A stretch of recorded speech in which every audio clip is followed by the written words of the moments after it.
Hey everyone, the Gmen Show number 48. Camera enabled everything. Smile. Yeah, it's the Gmen Show. Talking fruit, tech, and ego. Hot takes, cold coffee, still hitting every keynote. They roast your phone. No. They roast each other. Tips, rants, one after another. Is that a feature or just a bug?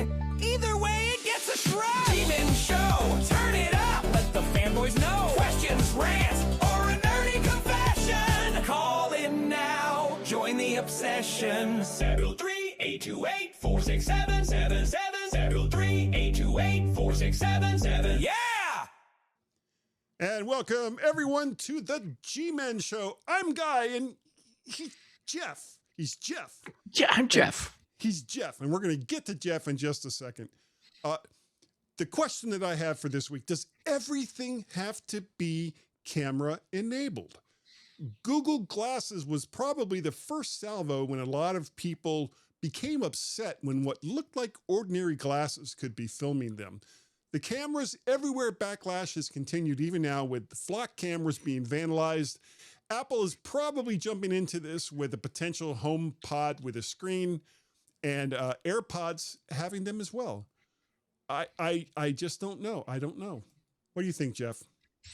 I think that there's a very, very valid place for cameras in a lot of these devices. However, manufacturers seem to have lost the plot, and ultimately they're ruining it for everyone. They are, and we're sponsored. You know who we're sponsored by, Jeff? Oh, please. No. Oh. I wish I could. I can't bring it in because Stream Deck is not acting the way that I want it to.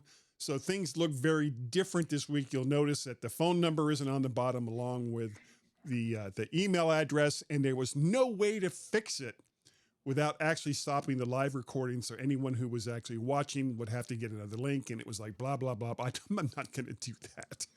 Yeah. So we're just going to go with I screwed up, and I don't have the Farrago thing that Gaz has. Whenever I make a mistake, he hits a button, and it's basically my voice going, "Oh yeah, I screwed up." But Gaz. And speaking of Gaz, he was on last week. It was so great to see him on, and I wish I hadn't also screwed up with my audio input. It was basically recording me from my AirPods instead of my wonderful, delicious Heil PR35 microphone that I've been using for a while. And I feel so bad that happened. But, you know, it's kind of like you can't capture lightning in a bottle kind of thing. So you just kind of have to roll with it. Yeah, and at least you had the audio. Yes. But it was still bad audio on Mike. He sounded great. He sounded wonderful. My audio, on the other hand, sounded like complete garbage. That's too bad. That was last week, and I, lessons learned and all of that. And this week is a prime example of that because I noticed because we just finished recording Warp Speed Weirdos. If you go on over to the Tubes of You and look up the Vert Shark channel, you will find it there. You can also subscribe to the Vert Shark channel there on the Tubes of You, and you will get all of the audios, or at least all of the videos that I upload into YouTube. There's so much stuff there. I think I have over 800 videos on there. I just came up with a new jingle for the Warp Speed Weirdos sponsor. Okay, here we go. You want to tell me now, or you want to wait for later, or put it in the chat or something so you don't forget? No, I'm going to do it right now so you have the recording. Okay, good. Phaser flakes, they're too good to replicate. It's phaser flakes. I like it. Oh, we're going to have to do a cleaner recording of that. And I will not only include it in an upcoming commercial for Warp Speed Weirdos, I will put it into like a commercial format. I will drop it into a video editor, and I will do all the things I need to do so that I can just not like now where I hit a button and the Phaser Flakes commercial will just play.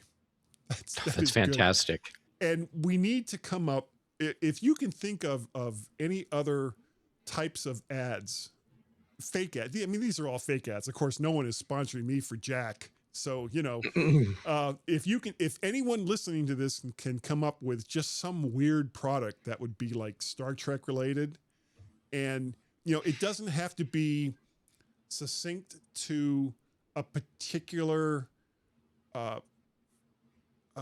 series. It could be from any of the series, Deep Space Nine, original series, Next Generation, doesn't matter. Like Phaser Flakes, for example, was very, very generic. And I have in mind another one, and I'm going to talk to you about that once we're done, because I don't want to spoil it, because I think it's going to be really, really funny. Well, but that's okay. I just came up with another line. I don't know if it goes with Phaser Flakes or something else we come up with. Tell me. It puts the yum into lithium.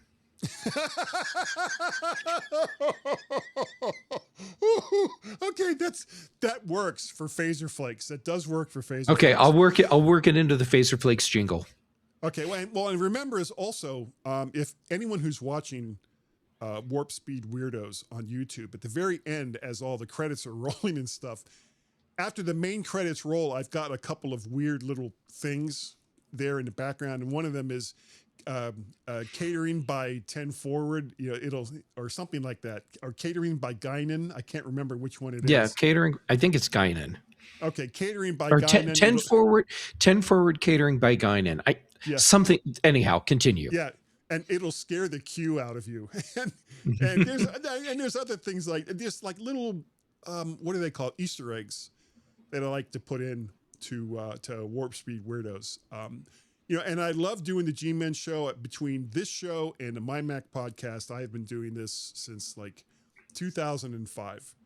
And I love this show. But it is, and I say this kind of tongue in cheek, this is a much more serious show than Warp Speed Weirdos. Huh. Yeah, it's exactly that's it right there. Huh. More serious. Huh. All right. We're going to get on with the Gmen Show, but please go on over and check Warp Speed Weirdos. We're still kind of finding our footing on that show, but it's a real labor of love. What have you been doing this week, Jeff, that's kind of cool and exciting? Well, in addition to making that piece of art that I showed you before the show, it's working on more blog stuff, and now here we are, anticipating getting to spend a day with you recording 2 shows. That's actually been the highlight of my week. Yeah, me too. My wife is still gone. She's coming home Tuesday night, and I'll finally have like real actual human beings to talk to instead of guinea pigs and cats who don't listen to me anyway. So nothing's changed. Nothing, absolutely nothing has changed. And whether or not my wife actually listens to me is somewhat open for debate, but for almost 34 years now, we're coming up on our 34th wedding anniversary. That's amazing. I know. August 29th will be our 34th wedding anniversary. Congratulations. Thank you. And it's and to your wife, my sympathies. Yeah, I was going to say it's a labor of love on my part and a labor of patience on hers. So, you can guess, living with someone like me for 34 years, I think it does something to you after a while. I would imagine so. Yeah. And I'm assuming that when you're out and people are talking to your wife about your relationship, she's like, well, I love him, of course. Or, well, I lost a bet. Probably just depends on the day. Yeah, and how I'm acting at that particular moment. Yeah. Yeah. And it would be more like, I love him, of course. Why else? Right. Yeah, kind of one of those things. I actually had a really interesting time yesterday. I drove down to Richmond, Virginia, where both my sons live now. And on my way, I stopped at Costco. And the reason why I stopped at Costco is I picked up two, and when you buy stuff at Costco, it's like restaurant sized.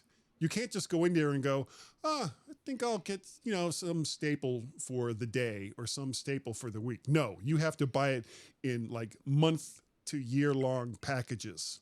And Yeah. that's just how Costco works. So I got a package of 3, and each one was £1. USDA prime ribeyes. Okay. Took those, so good. Took those down with me with some onions and some potatoes. And in Peter's new place, Guy and Ashley were there, his girlfriend Ashley.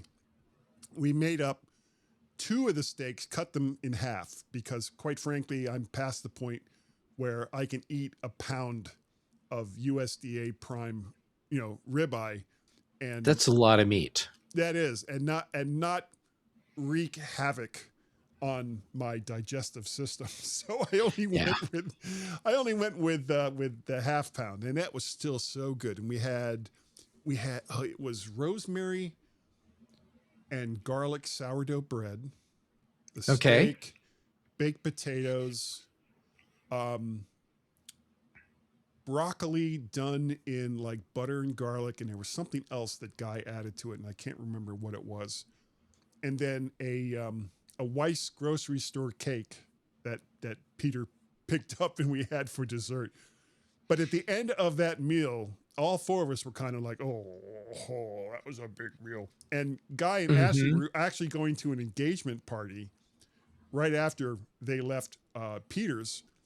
And I was kind of kidding with Ashley. I said, are they going to be serving food? And she kind of looked at me and said, God, I hope not. Because we were all so full. So that was fun. That was a good time. That was a really, really That's good time. nice. It was. What do you say we go on right over to, if I can find it here, Gaz's snippets? You think that's what we should do? That's exactly what we should do. Let's channel our inner Gaz. People, Yes. That's not a euphemism. It is not. Gaz's snippets, headlines fly, we just clip it. Bite-sized buzz, you won't miss it. Hey! Tapping quick, Gaz's snippets blinking, you get the gist of it. Hey. Yeah. All right.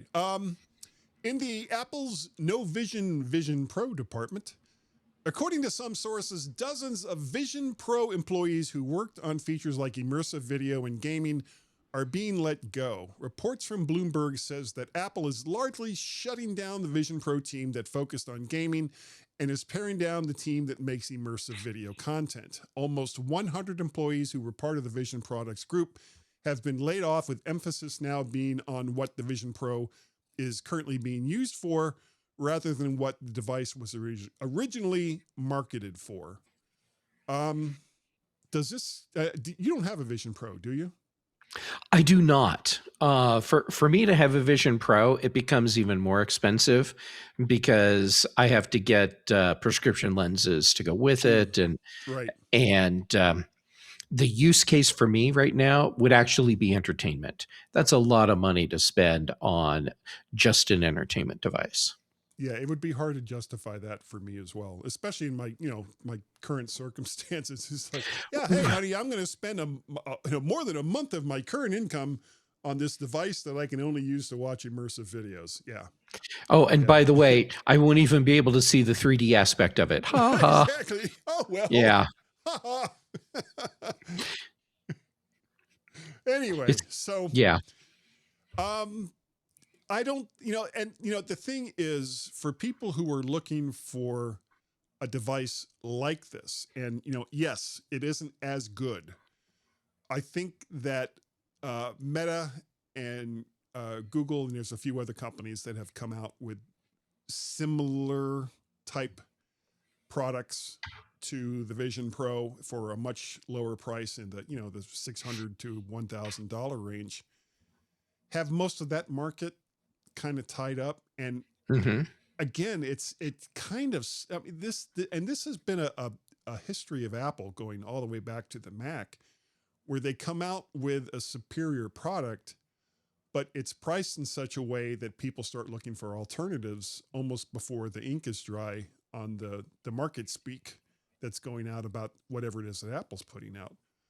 And the Vision Pro is no exception to this. I have a slightly different take on what Okay. happened here. So you remember when the original Macintosh computer came out?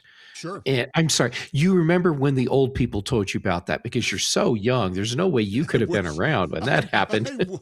I wish. My first experience with an Apple product was a Lisa. But okay, go ahead. Apple II for me. Yeah. So when the original Mac came out, Apple shipped it with software because there's no value in selling you a computer that you can't do anything with. Right. I think that's actually what Apple was doing here with Vision Pro, because when it rolled out, outside of Apple, the tools you needed to like really produce content for it just didn't exist. And it takes a while especially for the everything. immersive stuff. Exactly. Yeah. And it takes time to get all of that out there, to get the content creators, whatever type of content they're making, on board and producing. So in the meantime, the onus was on Apple to make all that Vision Pro content. And they have whatever metric, internal number that's their trigger point where they can scale back from that. My guess is that they actually have hit that point. And this isn't about, well, it's not actually selling the way we want. I think the numbers probably are right in line with what Apple was expecting. And sure, there are cheaper alternatives. There's always cheaper alternatives to whatever Apple does. They never come to the market first, and they never come in at that low price point. And their big exception to undercutting everyone on price currently is the MacBook Neo. Yeah, I was just about to bring that up. Yeah. So I'm not seeing this as a bad thing. Well, it doesn't surprise me that, I mean, I don't think that the Vision Pro as we know it now was the end point for what Apple wants to do. Oh no, they needed to get it out there. Yeah. Right. Yeah. I should give you clarification. I said, I don't think this is a bad thing. I don't think this is a bad thing for Vision Pro as a product line. It sucks for people that are getting laid off. Although I heard that most of these people are being given the opportunity to transfer or apply for other jobs within Apple. So I'm assuming the majority of these people will actually stay with the company. Yeah. But still, it sucks when you lose your job. Yeah. And when you think about the Vision Pro is really kind of the apex of what's available on the market right now. It is like top of the hill kind of thing. And the people that you would hire for a project like that would have to be really, really good in so many different ways, in engineering and software development and all the rest of that, that it would be a surprise to me if Apple just let them go and said, okay, well, thanks for helping us with this product. And, don't let the door hit you in the ass on the way out. So for them to just reassign them to some other part of the company wouldn't surprise me at all. Yeah, I'm with you. Okay. In the why wasn't it already department, according to Billboard, Apple Music is preparing to make AI use in songs more transparent to listeners. The streaming service announced that it will begin displaying made with AI labels on tracks that content providers identify as being materially generated using AI when the feature is expected to roll out later this year. And as someone who makes or uses AI, and I don't want to say in an artistic way, because that doesn't really convey what it is that I do. I describe what it is that I want, and then AI does its best to make that finished product. And whether it's images for the mymac.com podcast or something like Phaser Flakes, which was literally done in less than 15 minutes just before Jeff and I started recording Warp Speed Weirdos. That's the way that I use AI. I don't pretend otherwise. That, oh yes, it's my autistic vision, because that's, if you're using ChatGPT to make an image, if you're using Suno to make, for lack of a better term, music, you're not really making music. You might be writing lyrics, which is what I do with a lot of my Suno stuff, but you're not making the music. You are simply describing to Suno or to ChatGPT or to whatever your AI service of choice is, what it is you want it to do versus what you're capable of doing. And that's really the bottom line. It's not a creative process. And I won't pretend that it is. I won't sit there and say Phaser Flakes was wholly created out of my mind as far as the image goes, because it wasn't. And yeah, and and when I saw the Phaser Flakes art, of course I knew exactly how you had created it, and I was fine with it, because you weren't trying to pass this off as, I created this myself, I painted this whole image, and no, you didn't, and that's okay, because it served its purpose. Right. Yeah, like if someone accused me of making the shirt that I'm wearing today, making it with AI, which I didn't. For those of you, okay, there you go. Oh, Partridge Family, Partridge Family-ish. Yeah, and okay, yeah. So it's my Rainbow Borbs shirt, and each of the birds, Borb, a really round bird. It's like an orb, a Borb. Each of these was actually hand cut out of Japanese print papers, and then I collaged them together and scanned them, and then made the shirt, and then put it on my merch thing. I have had people look at the art that I've made like this and ask me which AI I used to do it. Right. And yeah, where I'm going with this is we've hit a point where AI has become so infused, LLMs, generative AI, in creating content, that if something looks really good or has whatever it is that people see as a marker for themselves, they assume that the art is AI generated, and or the images are AI generated. Yeah.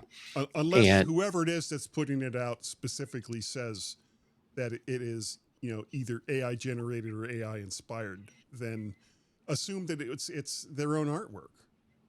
Yeah. And now in my case, literally every piece of art I make is handmade. Now at Macstock, you did that talk. Oh, what was the program? I used Linea Sketch. Yes. And you had everybody like make something on, if they had iPads or computers or whatever. And I did like this lizard thing, as I recall. And yes, I recall your lizard. You showed it to me. Yeah, I did. I had a great time with that. And that was all complete. And you could tell from looking at it that came solely from my art skills. Art skills. And now you did it digitally because you did it on an iPad. Okay, that's still art. You created the art. It just happens that the medium you used to make that piece of art was an iPad. Yeah, it was an electronic thing. That's still making art. Yeah. So anyhow, if I ever were to decide, spoiler, I'm not, that I was going to use generative AI in the process of making my art, it would be clearly identified. And so anyhow, to bring it back to the topic, finally, Apple, you're doing what you should have done in the beginning. Right. And before we get off this topic, I'm going to quickly run this by you. Should I make available, because I'm in the process right now of making a merch store, should I make available a Phaser Flakes t-shirt? I think it would be very funny. I think so too. And because you have integrity, I know that when you have the description, it'll say it in there. Yeah. And that's not like calling it out. It's just that's transparency. And then when people look at it, if they're like, oh, it was cute, but I'm not going to support buying AI. AI created content. Right. Okay, And that's fine. perfectly fine. Yeah. But at least they can make an informed decision. Yes. Yes. And I haven't been to a Star Trek convention in a very, very long time, but I know that if I did go to one, I would want to have a Phaser Flakes t-shirt when I walked in the door. Yeah. I just think that's, oh, where my mind goes. All right, the last one I have for this week in the now works in Walmart because their original plan sucked department. Walmart announced today that it will finally begin accepting tap to pay options like Apple Pay in some of its Walmart and Sam's Club stores in the US starting Monday, August 24th. The retailer plans to roll out tap to pay support to all of their US stores by the end of 2026 and to its gas stations by mid 2027. According to Walmart in a press release, we want customers and members to have a choice in how they pay. I'm laughing because that was not what they said before. So No. that they can check out in a way that works best for them, they said in the press release. Before this, Walmart prioritized its own Walmart Pay system that involves scanning a QR code at checkout, but it has finally listened to customer feedback and decided to accept NFC-based tap-to-pay options like Apple Pay, Google Pay, and Samsung Pay at its U.S. stores. Tap-to-pay support extends to physical, credit, and debit cards. Yeah. Walmart. Why? Why would you do that? You know, I get why they resisted this for so long. I don't approve of why they did it, but I get why they did it. Their whole thing was we want to have complete control over all the information about our customers. There's a lot of value in that data, both internally and then with the companies that are providing product to Walmart. Mm-hmm. So yeah, I get that they wanted to be the only source of transaction there, and they're big enough that they figured they could do it. And it turns out that there are so many people that are going in and wanting to do tap to pay, that use Apple Wallet or Samsung Pay, whatever, that it's finally gotten to the point where they're realizing they have to do it. I also expect that they don't have enough people that are using the Walmart Pay thing to make it worth to it. justify supporting that solely.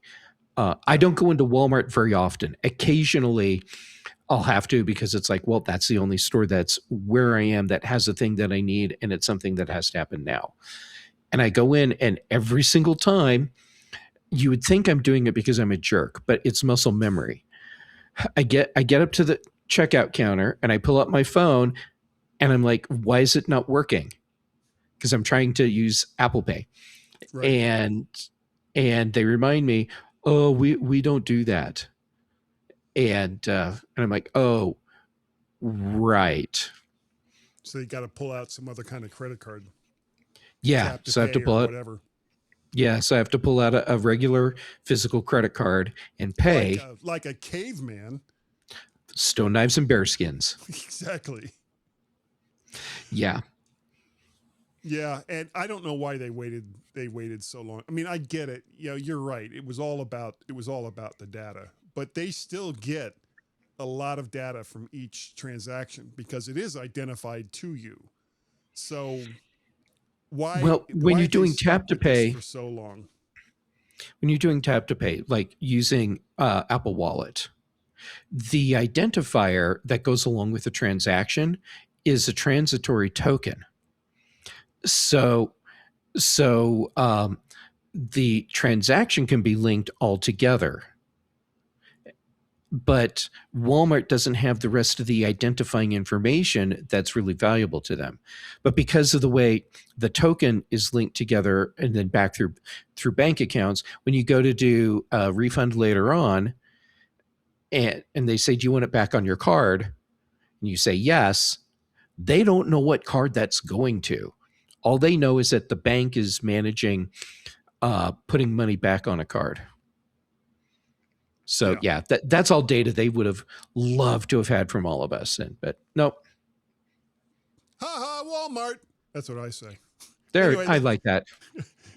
That's the last story I have this week for GazMaz snippets. Last flash from Gaz's snippets. Apple News on the brain. Scroll it, swipe it. That's the segment. Now we're jumping off the train. One more ping, then silence. Hit the logo, fade to black. Gaz signed off on Apple headlines till the next drop brings us back. Hey, hey, Hey. I'll never get your hey at the right point. I know. And it's a Suno thing. Obviously those are all made in Suno. With my lyrics though it's still completely AI generated. But I love it. I have fun with it. The topic I have for this week is camera enabled everything. And I don't have a lot here in the show notes because this is going to be more of an opinion based segment. There are two products that are expected to launch soon, though possibly not at the September event that's coming up on my birthday. I don't know if I told you that. Oh. Yeah, the Apple event, September 9th, is going to be on my birthday. So, and this happens every once in a while because my birthday comes up on Tuesday, like every 4 years, 5 years, whatever the cycle is for the calendar. So that always makes me laugh that, it's like, Apple's doing it just for me. Bless you. Bless your heart, Apple. Thank you. It's true. Yeah, they do it just for you. Just for me. Just for me. So the two products are a camera, screen-enabled HomePod, which people have been talking about for, almost as long as they talked about the Apple Car, and camera-enabled AirPods. So let's talk about what these two products are. First, the camera-enabled HomePod. If it's what so many of the analysts have talked about. Did you just say analysts? Oh, did I say that? I am so sorry. I think you said analysts. Oh, I meant to say analysts. I am so sorry. I apologize for that. Yeah. Thank you for that clarification. Yes. See, yes. Very diction does matter. It really, really does. So instead of saying analysts, I said analysts. So, that's just how that works. So HomePod is supposed to have a camera. And I know that when they first started talking about this, they were like, oh, well, this will sit on your table and you can do FaceTime talks with, people and all the rest of that. And I kind of look, and that was like one of the initial things they talked about with that product. And I was kind of like, why would I spend that much money on a product for a service that I don't really use that much? And or if you do use it a lot, why not spend $35 and get a stand for your iPhone or your iPad? Exactly. So what else have you heard about what a camera-enabled HomePod could do that might make it something that would be worth your time and energy? All right. The other things that I'm hearing is that this HomePod it's also the sort of robotic thing. So the display can follow you as you're walking around. And then that way the display is always facing you. But then it could also be monitoring for other things, like the way you use a third-party camera with HomeKit to monitor your home when you're away. Yeah. You could use the camera for that as well. The camera is also like analyzing body movements, body actions, and learning how to respond to you based on your mood. So it's supposed to make it a more personal thing. These are all things that I've heard that it may do. Of course, we don't know for sure. But it's something that can, sure, if you want to do the FaceTime thing, it can do that. But then if it brings other useful features like the local monitoring when you're away, just like you can do with third-party cameras and HomeKit today. Okay, I can see some value in that. Yeah, and Well, oh, what would you think about this also working as a Apple TV, where it's also plugged into your TV set? So if you're using it to do FaceTime, you can see that person on a much larger screen than what you're seeing on a relatively small screen on the HomePod. But at the same time, if you're sitting 6 or 7 feet back, the HomePod can zoom up automatically using AI and focus on your face or the faces of the other people around you. Because remember, Apple has this type of technology mhm. with, uh, I can't remember what they call it, but it was like you hold up your camera and you've got a bunch of people that are standing around you. You're going to do a selfie, and it'll automatically kind of move itself back, move itself forward to focus on all of the people Yeah. that are right there. But if it's Um, also an AirPod, that gives it a secondary use that could make it not just a one-trick pony, but also handle all of the content that you might be wanting to listen to. Because, you know, I mean, Apple has been selling Apple TVs, which is something that they're supposed to be updating, I think, in September or before the end of the year. fingers crossed. Right. And they've always sold it with like 2 different storage capabilities. Hmm. And it made sense when the Apple TV first came out. But these days, with streaming being the big thing, is having a lot of memory on the device that you're streaming video on even really important anymore? Does it matter? Okay, so you loaded me up with a bunch of interesting questions there. Okay, sorry. Uh, no, no, that's good because now you have content for the show. Um, Exactly. I'm so okay, clever. well done, a true professional. Okay, Yeah. so the FaceTime on the big screen TV thing with this HomePod with cameras. Um, if the HomePod has a display itself, then it doesn't make sense to me because now I'm putting a HomePod with a display next to my television. I don't need a HomePod with a display next to my television. But if you give me an accessory for Apple TV, that's a camera that sits on top of my television. Now that becomes really compelling because you can do the whole video thing with grandma and have the whole family sit on the couch and talk to grandma on the big screen.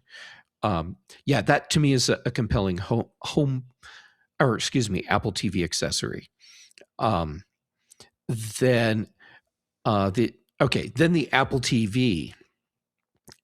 Do we need more storage? I say yes, and that's because despite the fact that there is a vocal set of people in the Apple echo chamber that say Apple Arcade is stupid and it's a failure. It's Oh, I didn't clearly even think about that. not. Yeah, I mean, if Apple Arcade was such a failure, why would there be so many games available through it? Why would Apple have partnerships with big name game companies to bring content to Apple Arcade?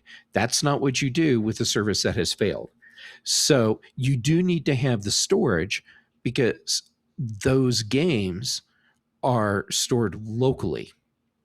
Right. Well, And you get better performance that way, yep. and you don't have and this is something that has really pissed off a lot of gamers with how some of the gaming consoles work these days is the load times for games that you have virtually, that you know the game itself is kept someplace else, and Hmm. you go and you say, well, I want to play, you know, Call of Metal of GTA 5, and it has to spend the Hmm. next 5 to 10 minutes, you know, uploading the some of the action scenes that it's going to play when you reach certain parts of the thing. It's got to upload the entire world that the thing is that you're going to do is that's part of the game. And I know that as a former gamer, that when it was just all cartridge based, You put in a cartridge and it freaking works. You're playing Mm-hmm. games in 15 seconds, however long it takes for the console to wake up, because you got to turn it off first when you change cartridges. However long Mm-hmm. it takes the console to wake up, and then there's your game, and you're playing the game. Yeah. And these long wait times are driving people crazy. So you're right. I hadn't even thought about the gaming aspect of that. Yeah. Okay. I'll add another little element to this. Apple also differentiates between the lower storage and higher storage with some other features too. So the lower storage also tends to have well, no, actually, that's the one that doesn't even have Ethernet. Right. Now, So now it doesn't have Ethernet. I think in yeah, the but past, I think they all had Ethernet it up used until a to. certain model. Yeah, And then that changed. and I believe there's something to do with the memory bus in the lower priced one as well. Maybe it has less RAM. Bandwidth. I can't remember. Yeah. Yeah, well, if you're on Wi-Fi versus Ethernet, you definitely have a bandwidth difference too. issues. Yeah, And no doubt. and I'm all about, even without taking gaming into account, I'm all about having my Apple TV on Ethernet, because that's my faster, more reliable connection. My Wi-Fi is fast and reliable, but this is more fast and more reliable. Yeah, especially if you're using a service, something like Plex. Having that Yes. bandwidth can make a huge difference if the content that you're viewing is stored someplace else, even if it's on your own local network. You want that Ethernet connection so that it's going to be much faster than any kind of wireless connection it could have. And I do have a Plex on my local network, also Ethernet connected. Right.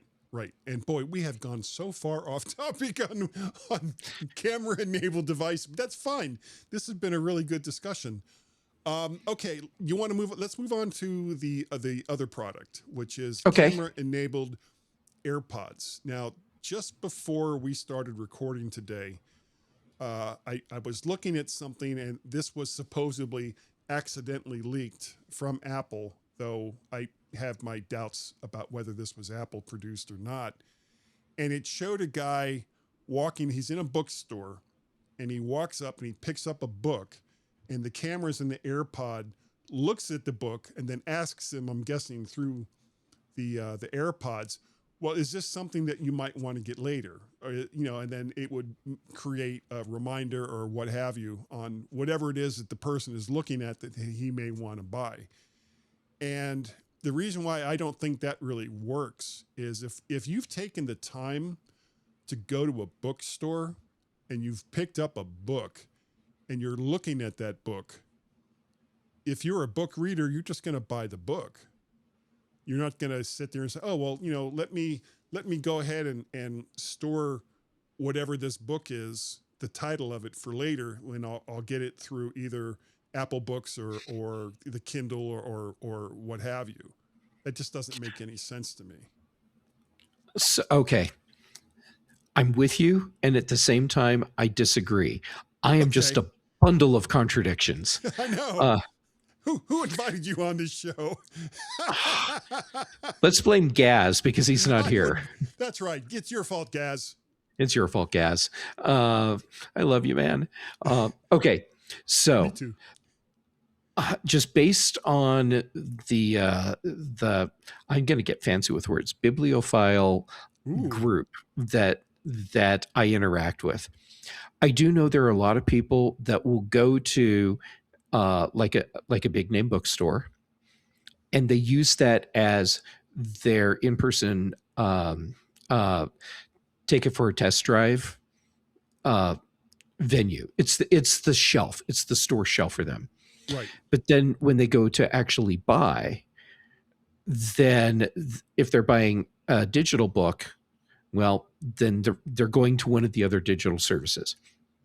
If they want the physical book, then they might go to Amazon because they can get lower prices there typically, or they went to go to an indie bookstore and spend their money with an independent reseller. But they know to find the book in stock right away most conveniently, they can head over to, say, Barnes and Noble.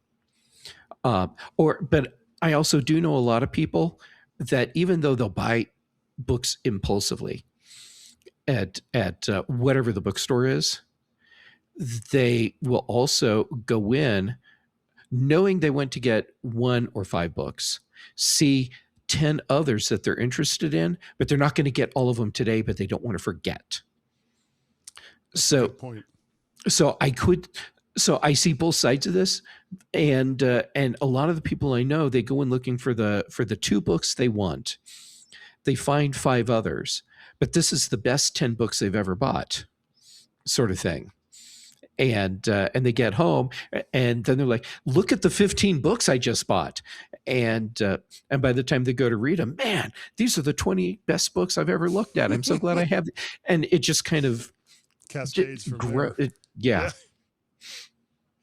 Can you think of anything else that something like this could be used for? And I can think of a couple off the top of my head, but I'm curious as to what you think. The big one for me is vision impairment. Use these as a way to help you better navigate your environment, whether you have low vision or no vision. And to me, that would be a much more unobtrusive way of doing that, as opposed to wearing smart glasses. By the way, Google, Meta, shame on you. You have totally ruined the smart glasses market for the people where this is actually a valuable tool, as opposed to the people who just want to be dude bro electronics, whatever, and just make money off of everyone by selling them glasses. No. Focus on the place where this has the greatest value, and then let the other things happen organically and in a way that's not destructive creepy. And not creepy. Yeah. Smart glasses for people with vision impairment. This is like a godsend. Yeah. And Guy, I'm thinking of you. Yeah. And you remember at Macstock, we had, we all made friends there. And a couple of our friends that were there, they're blind. And something like a smart glasses product, like I even heard one of them talking about in a conversation, talking about how as soon as this is a viable thing for them, they're buying them because it will be life-changing. Yeah. And at the same time, there's places they'll never be able to use them because of the stigma that Meta and Google and other companies have created around this technology. Yeah. And whether it works in line with glasses or if it's standalone, like for example, for the vision impaired, having cameras in your AirPods, as you're walking toward a door, it could be saying, well, there's a door up ahead. You need to move a little to the left or a little to the right. And there's a wall or that's it's 5 feet away. Yeah, exactly. That kind of thing. And for me, what would make it really cool would be in conjunction with glasses, if it could show me both images from the cameras melded together at the same time with very little lag, hopefully no lag, into the one good eye that I have, so that when I turn to one side or the other, not only am I seeing what my eye sees, but I'm also seeing what the other side where I don't have an eye could see if I did have one. And this could be life-changing, not just for people that are blind, but for people that have various vision impairments, whether they've lost an eye or, you know, they have some kind of stigma in one eye or the other that makes it difficult for them to see out of it. And there's all kinds of medical reasons that you could make people's lives better with a product like this. And, you know, yeah, you're right. Google and Facebook have kind of ruined it by, you know, guys walking into strip clubs wearing these things and then immediately getting thrown out because they're taking pictures of, you know, the girls on stage or what have you. So, you know, bring it back to being a less creepy type device and make it so that it's bringing a benefit, not just to people who can't see well, but for people who might want to use it for other purposes. For example, and this is what I was thinking about, virtual tours in museums. So, Oh, that's a great use. yeah, you walk into an art gallery, and the art gallery doesn't have to do anything. All they have to do is still have those paintings up on the wall. So as you're walking up to a painting, the camera is seeing it. It's immediately going to whatever type of AI that it's plugged into and saying, okay, well, what's this picture? And then it can come back with a history of the picture, examples of other paintings that this artist may have made, where those examples might be within the same museum, things along those lines. And because I remember, I live near Washington, D.C., so when I was a kid, I used to go to the Smithsonian all the time. And you could get these headphones that you could put on, and you would walk up to some of the various windows where they would have something, and there would be like a little symbol on the side. And you would walk up to that symbol, and at the press of a button, or sometimes it was just on a continuous loop, you could hear the information that's related to what you're seeing in that display. And in this particular way, the museums or art galleries or what have you wouldn't have to do anything at all. You could just say, well, what is it I'm looking at right now? And then it goes out to S Lady or whoever, and it comes back with the information on what you're seeing right now in relatively real time. And that's a product use that I think would be really cool. And the other thing would be for maps. You're in a strange city you have never been in before. And I can tell you from experience that looking at a map on my phone, even if it's showing exactly where I am, doesn't necessarily mean that I'll know how to get from here to some other place. But if I have cameras in my AirPods and it's like, okay, well, you want to go to the Arc de Triomphe, you need to turn 90 degrees, turn to the right 90 degrees, and then go down street, blah, blah, blah, blah, because it's GPS aware through your phone. And it can guide you to wherever it is that you want to go to, or even come up with like a custom tour of a city. That would be super cool. Yeah, the using Apple Maps or Google Maps, whatever, to navigate in a city I'm not familiar with. Like I'm on foot and I'm standing in the middle of a block, and it says go to this street and then go this direction. Okay. Oftentimes, even with the map there and the dot where it is, you still can't tell which direction you need to go. Start off, right. To start off. And there have been many times where I walk half a block to an intersection, not because I'm thinking, oh, that's the right direction, but because I'm thinking I need to know the name of that intersection so I have a point of reference so I can figure out where I'm supposed to be going. Right. And sometimes it turns out that I went to the intersection I needed to go to anyhow, but other times, no. But at least now I know where I am, and it'd be nice if I knew that before I had to walk half a block. Yeah, I'll give you a good example. I was in New York. Oh, I don't remember how many months ago. My wife and I were in New York, and we were supposed to meet some friends at an Italian restaurant in Little Italy. And of course, we had the address for the restaurant and when we were supposed to be there. But every time I brought it up in maps, again, like you were saying, it's like, well, what direction do I start off in? Because and how about proceed to the route? Whoever thought that was a good idea? Yeah. What's the route? If I'm in a car, I'm going either this way or that way. But if I'm not in a car, I can go in any direction I want to. So proceed to the route doesn't really help me much if I'm on foot. But I think, those are some pretty, I am still not sold on a screen-enabled HomePod. I just don't see a use for that for me. But I am now convinced, just through the conversation that we're having, that camera-enabled AirPods would definitely be something that I would think about. Yeah, especially if they have solid visual assist features. Yes. Yep. Where am I? Here I am. I'm right there. You know, Do you if have- only you hadn't been told to proceed to the route. I would have been okay.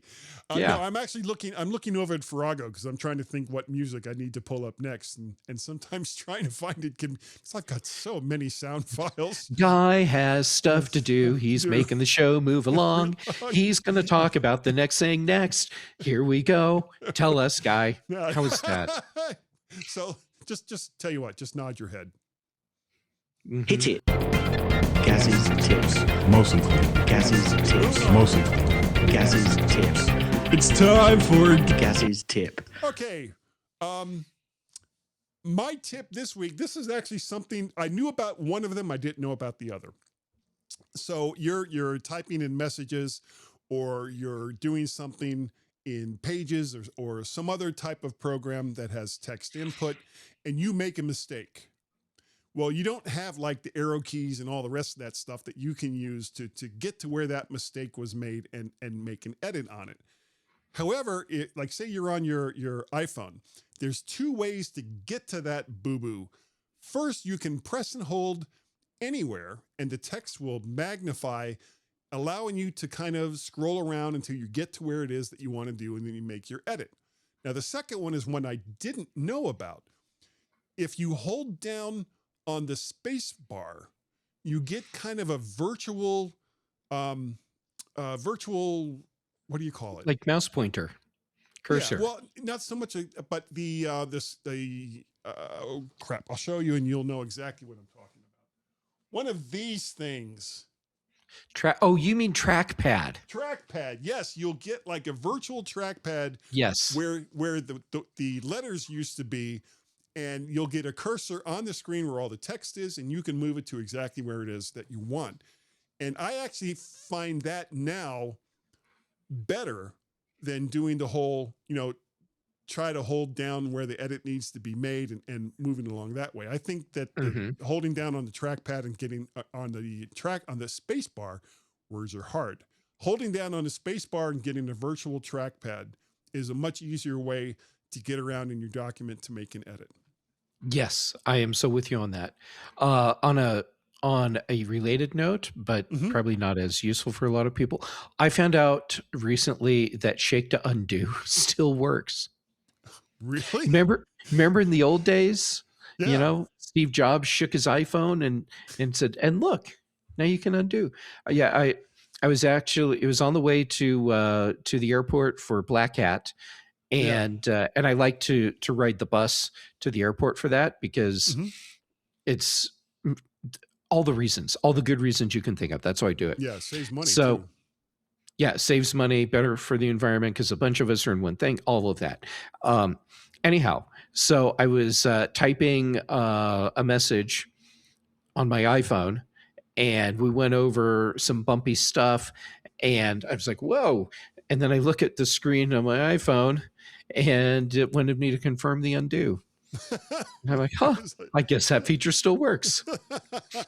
I'm just picturing being on the plane and you've just finished like a paragraph of what is going to set up your great American novel for all time. And then you hit a patch of turbulence and it all goes whoosh and it's gone. Oh my God, that would be the worst. I mean, at least it gives you a confirm option, but still, that would just be horrible. These are the things that go through my head, Jeff. I don't know why. But None of us do, Guy. I know what it is. It's unexplainable. So just nod your head to that. Yes, it's unexplainable. Hit it. That's the end of Gaz's tips. That's the end of Gaz's tips. That's the end of Gaz's tips. Is that the end of the tip? Will you let me finish? Gaz, you are absolutely right. Okay, so that's the end of Gaz's tips this week.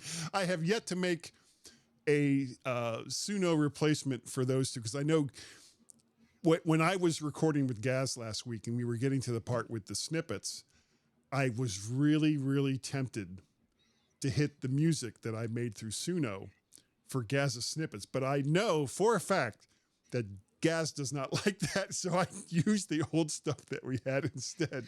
Oh. So I've been really reluctant to make it for for Gaz's tips, anything in Suno for that, even though I can think of some hilarious ones. Just because, the end goal here is for Gaz to be back on a permanent basis, or at least a semi-regular basis. And I don't want to do anything that will make him reluctant to not do that. So it's like, Gaz likes it this way. Gaz's choice every single time. That's 100%. That's However, fair. when Gaz is away, the guy will play. That's exactly how that works. Also fair. Also very fair. All right, I have a for pick's sake this week, and you do too. Tell me about your for pick's sake there, Jeff. All right. My for pick's sake is an iPhone, iPad. I think it's on iPhone, iPad and Mac app for sure, but I think it's on iPhone. And it's called Obsidian. Now, for those of you that have gone to Mac Stock year after year, you've listened to Mike Schmitz talk about how Obsidian is the be-all, end-all, most amazing app for managing all of your thoughts and everything in your world. And he's absolutely right, but that's not how I use it. I've been on the hunt for a text editor that works with open file formats and works on my iPad and my Mac.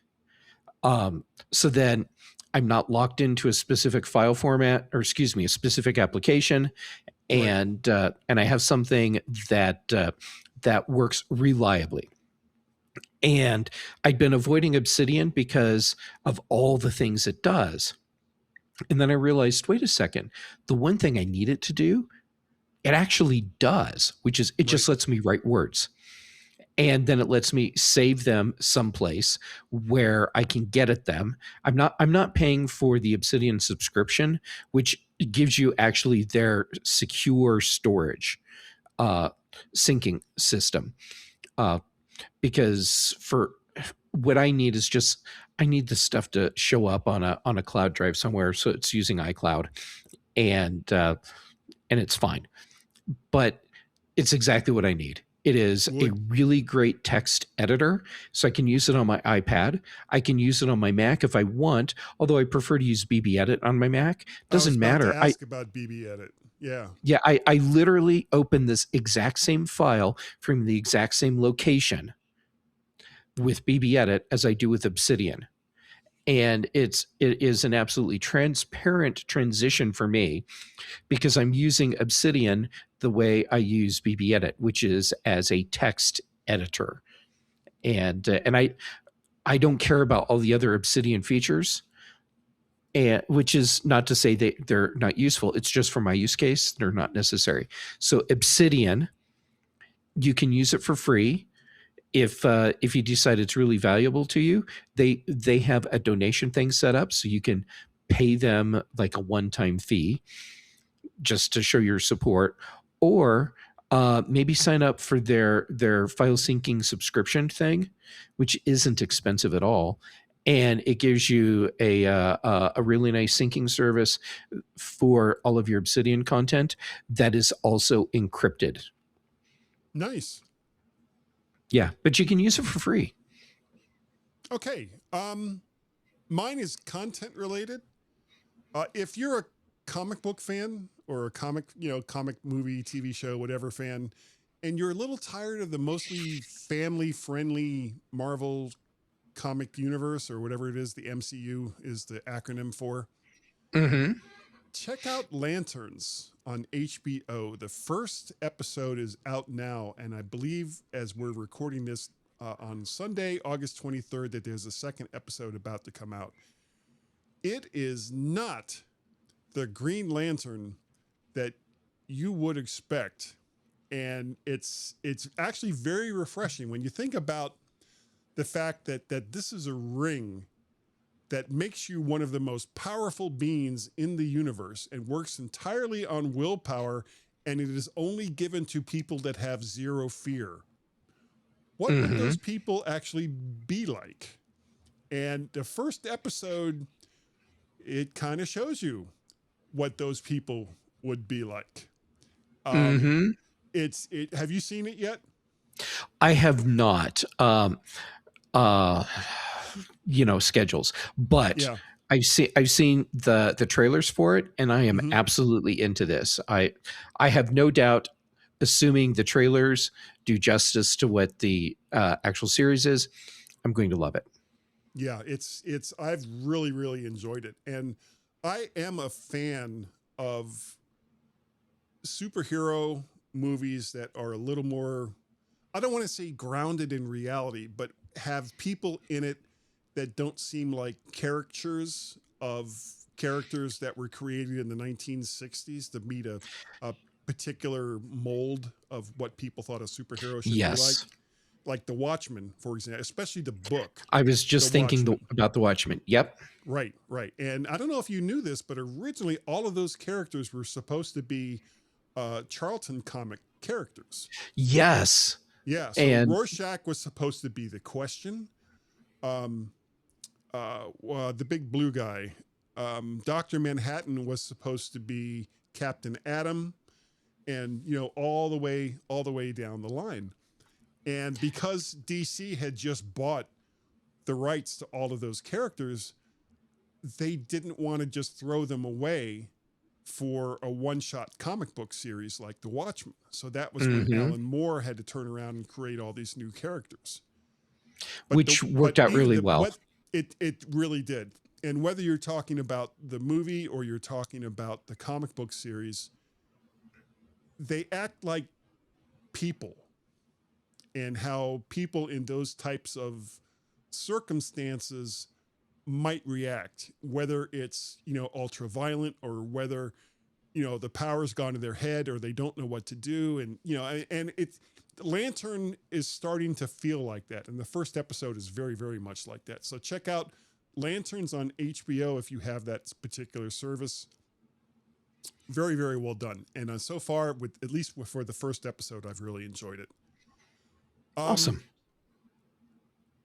If you would like to support this show, we're getting close to the end, Jeff, I promise. If you would like to support this show, he's just like, when will this end? Oh my God.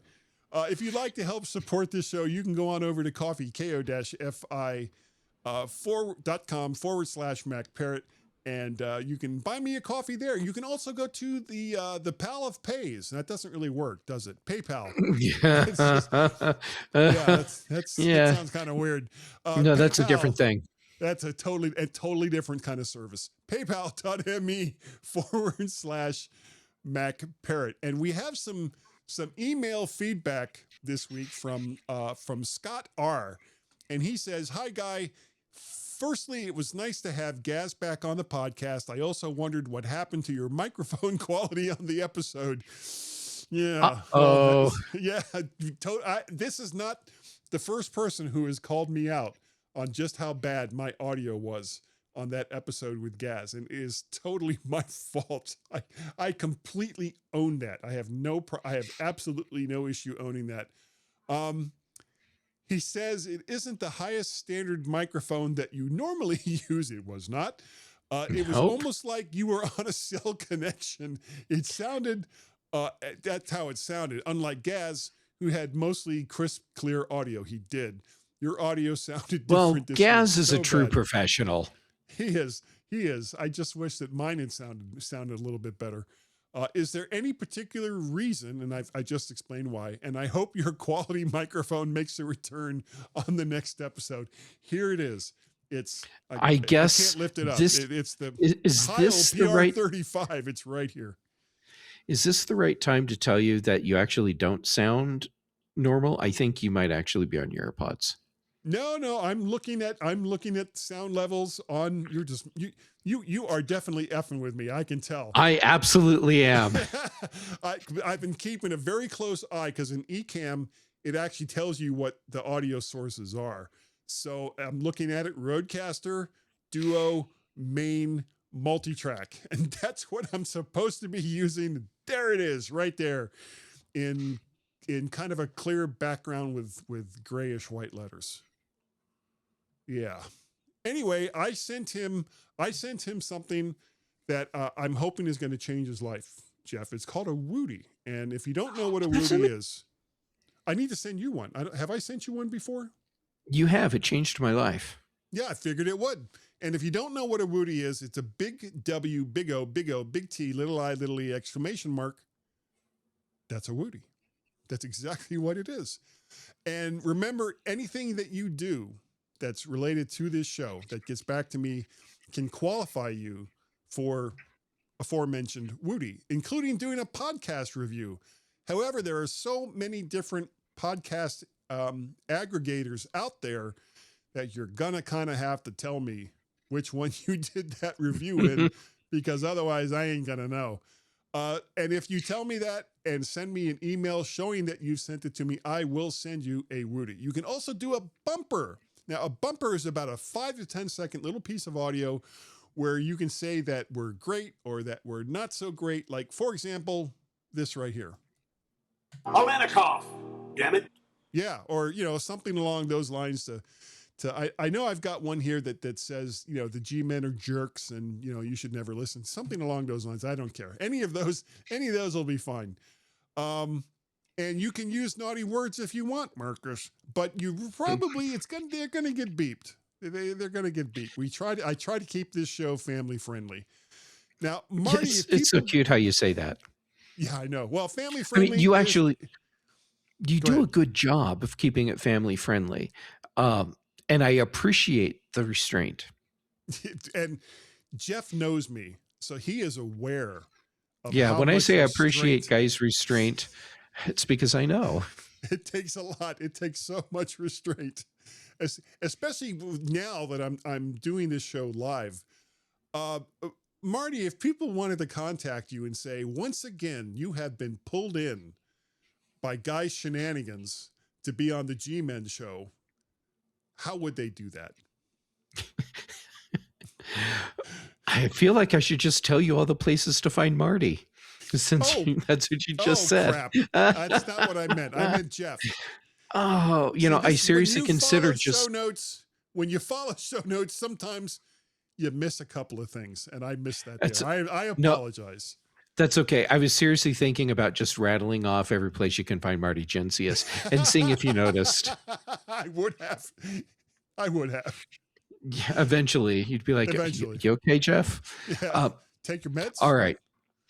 Well, how about my blogs? jgamet.com and freshbrewtales.com, jgamet on social medias. And if you talk to me on a social media platform and I don't answer you, it means I'm probably not following that social media platform. Yeah, and there's even though I have an account. Yeah, either one of us have accounts on various social media platforms, and we're like, no, we're not going there anymore for various reasons. And then, as always, I'll just pick a couple shows that I'm on. Okay. So let's go with Dave Ginsburg's In Touch with iOS, because he's such an awesome person. He is. And then Retro Rewatch, because Patrice is an awesome person as well. And for those of you that don't know, that's where Patrice and I talk about shows that she has watched previously, but I'm only watching for the first time. And right now we just started season 5 of Stargate SG-1. So we've gone through 4 full seasons of SG-1. Wow. Yeah, I that's not a show I ever watched. I probably should. I should check it out. I was in the same position as you a little over 100 episodes ago, and I'm thoroughly enjoying SG-1. It is a super fun show, and like any series, there will be episodes where you're like, well, yeah, they did that one's not going to win awards, and other episodes where you look at it and you're like, man, this is a true gem. Right. But it is a great show. Also, with Babylon 5. Now, when Babylon 5 was on, I know this has nothing to do with anything else that we're doing, but tangentially speaking, that's the way this show works. When Babylon 5 was on, I was traveling a lot overseas. So I would be gone for like 3 months, and I would come back and turn on whatever the latest episode was, because there was no such thing as streaming back then. And I would be looking at it going, who are these people on this show? None of these people were on the show when I was watching it 3 months ago. So yeah, and what are they talking about, and what are they doing? Yeah. Yeah, so that was my problem with Babylon. I had to give it up because I just couldn't keep up, and there was no way to catch the previous. I don't even know. Has that been available in streaming? Do you know? Oh yeah, I'm certain it's available on streaming because that's how I watched it. I had never watched it either, and during the pandemic lockdown, Yeah, um, I ended up watching the entire series, and I appreciate why for some people it's the pinnacle of television sci-fi. For me, it was a very interesting show to watch, and I really appreciate a lot of the things that they did and the forethought that went into the entire series. yeah, And at the same time, there was a lot of it where I'm like, oh, I'm really having a rough time with this. And it didn't have yeah, anything to do with special effects, but it wasn't the best sci-fi series for me ever, which for some people will be sacrilege to hear. yeah, But yeah, it was fine. yeah. You know, I I appreciate. even tried. I tried to watch Andromeda. I tried to watch Andromeda. Is that the one where the captain is the manager from Office Space? No, no. This is the one with Kevin Sorbo from the old. Oh, okay. I did not make it through a full episode of that. No, and I completely understand why you didn't make it to an episode. It was not good, and it was supposedly based on ideas generated from Gene Roddenberry, but I think it was one of those Yeah. ideas where he was like, right, no. And then somebody found it, 50 years later and said, oh, we'll make a show out of it. Gene Roddenberry is like, it's not all gems. And we'll have buddy. Hercules on it. And yeah. Yeah, they're not all gems. If you would like to get a hold of me, bring it all the way back around, you can send me an email, and the email address is gmenshow@icloud.com, GMEN. Spelling is hard. GMENSHOW@icloud.com. You can also find me over on the Twaxters as either MacParrot or VertShark. I'm also on Skies of Blue as MacParrot and VertShark, as well as on Threads as MacParrot and VertShark. If you'd like to talk to Gaz, you can do so. You can find Gaz over there on the Mastodons. He is GazMaz, GazMaz at c.mi. Sorry, I-M. C.im. Ah. Yeah, c.im. And he is also on Skies of Blue. And we have a combined Twitter account, Guy and Gaz, GYANDGAZ, all one word, over on Twaxter and Skies of Blue. Now, we also have a Google Voice number, Jeff, and I know that we have a Google Voice number because of this. Guy has a Google Voice number. The G-Man wants your call. Call him now. Yeah, I have saved that, and it has a permanent place in Farrago. Well, I feel very honored. And to the rest of you, I apologize. So that number is 703-828-4677. It is a Google Voice number. You can call it from outside of the U.S. You just put in the country code, which is 1, then the area code and the regular number. And you may incur charges if you dial it directly. And if you couldn't remember all those times that I said that number, here it is one more time. 703-828-4678. 703-828-46. That is the number that you would call to leave a message for us here on the Gmen Show. Some of the other stuff that I do, Guy's Daily Drive, which is an archive of all the times I recorded something on my way to work, because why wouldn't I? And of course, Tales from the Adverse, which now over a year later is still only at 2 episodes. So saying that it's a slow rollout is just, at this point, I'm lying. I'm lying to everybody. I don't know what my problem is with this show, but I just can't get more out. But in all seriousness, if you have downloaded and listened to this show, thank you. Thank you so very, very much. All kidding aside, it is greatly appreciated that you have done so. And I know most of you have been with Gaz and me going all the way back to the very beginning. I know a lot of you are also newcomers. Doesn't matter. Thank you. It is greatly appreciated. And Jeff, I think at this point, I need to say that I think this week, yeah, we were good enough. Maybe. And also that we were smart enough. Sorry, excuse me, got something caught in my throat. And that, doggone it, woof, wilf, walf, welf, wilf. People like us. Yeah. And I have a couple of dad jokes for you. Are you ready? Are you ready? I'm ready. Okay.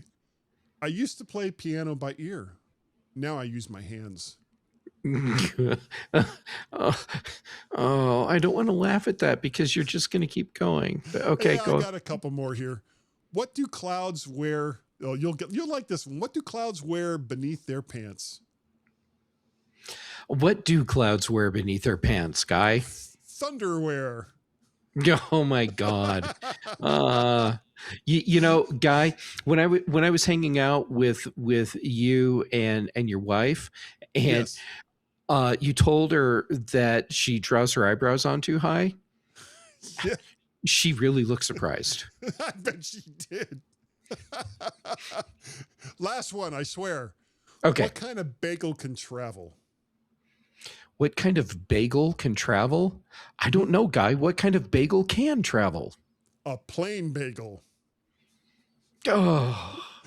And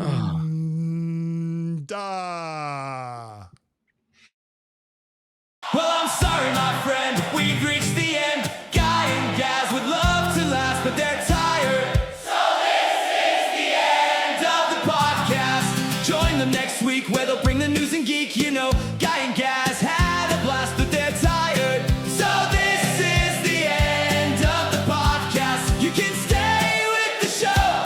Call the number you all know, 703-828-4677. You know they're tired because 7 doesn't rhyme with podcast.